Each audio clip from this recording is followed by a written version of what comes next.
as many of you were coming through the door, that you walked right by without even noticing one of the great bargains of the century. On a little table by the door are, understand this, free poems. Ordinarily, I charge 25 cents for a poem, but today, big exception, you can have one of my poems free. I'm going to read 4 poems. They're all quite brief. I've been asked to say something about my poems so that you'll catch on right away what's going on. I'll tell you that the first poem is called Spring Congress. And I want to warn you, this is not a poem about politics. It's just a simple nature poem. Spring Congress.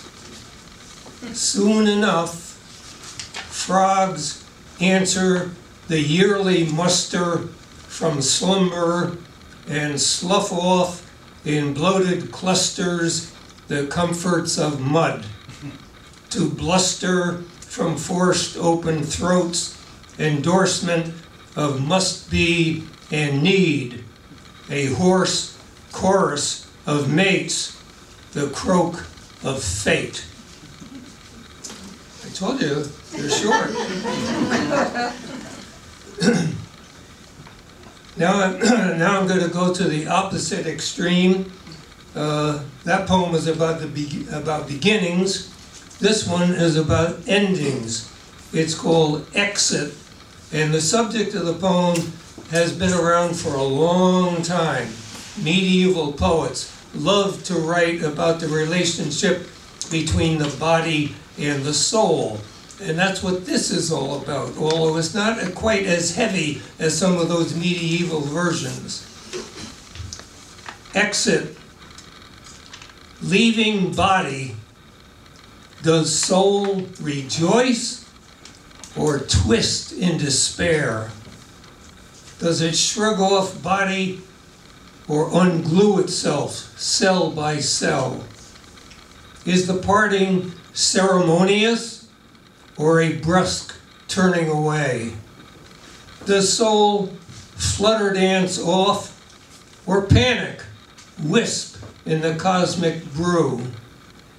Cut off and growing colder, does it lie still, done in, or long for a bond it cannot name, ready to dive all over again into some zygote's waiting arms, primed for another organic world? I see there's a word in there that a few of you might not recognize, or maybe you don't use it every day, called zygote. And so I think I better tell you about what a zygote is. And this is, I am not a linguist nor a philosopher. What I'm going to tell you came right out of the dictionary. A zygote happens, every person in here was once a zygote. Beginning to catch on a little bit? A zygote is made up of 2 gametes. And a gamete is either a mature sperm, and I don't know what an immature sperm is, a mature sperm or an egg. And when that mature sperm and the egg get together, that's a zygote. Now you see why I say everyone here was once a zygote. All right, that's enough on that one. This next poem has a cosmic perspective. And I'm going to mention 2 females that I think everybody here, or nearly everybody here, will recognize. One is called Lucy, and the other is called Marilyn. Did anybody know who Lucy was? One of our ancient ancestors, an early hominid probably a beauty queen in her day. Have you seen pictures of her? And now, of course, you know who Marilyn is, right?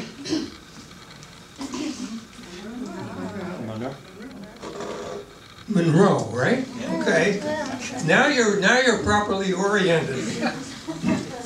I said this is a cosmic perspective.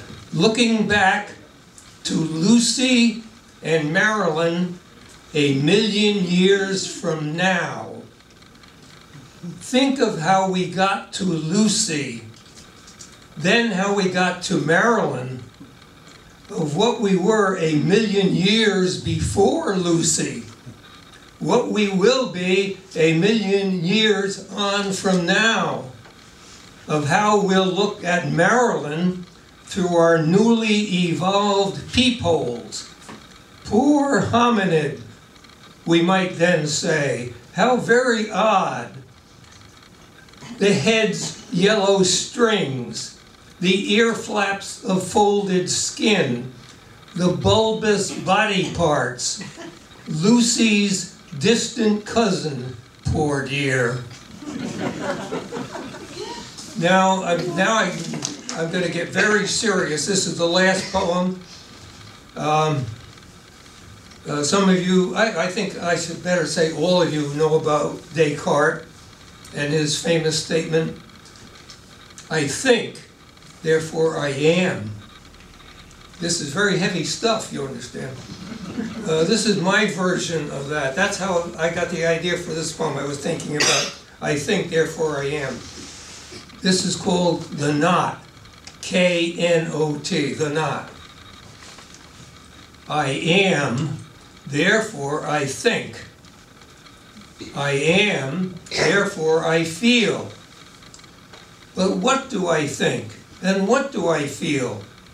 I think the sayable, but I think not.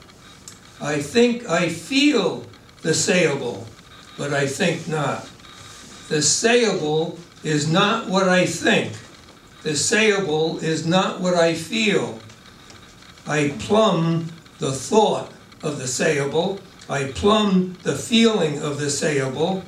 The sayable thought and feeling not and are not either. The not turns unplumbed. The unplumbed matters more than the sayable or the unsayable. That's the least that I can say. Down here, done, knotted, dumb.